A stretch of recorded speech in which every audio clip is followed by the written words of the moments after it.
guys, punta tayo ng Pag-ibig kasi nasikaso natin yung Pag-ibig membership natin kasi hindi nanalo kasi nawalan tayo ng trabaho. Ngayon hindi pala ganun kadali kumuha ng ng voluntary. So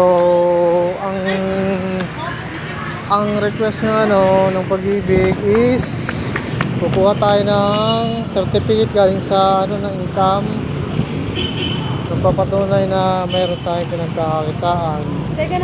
So ngayon lalakarin natin yun dahil wala pang time, siguro mga next week natin lalakarin yun dahil sayang Pag-ibig ko kung mapupunta lang sa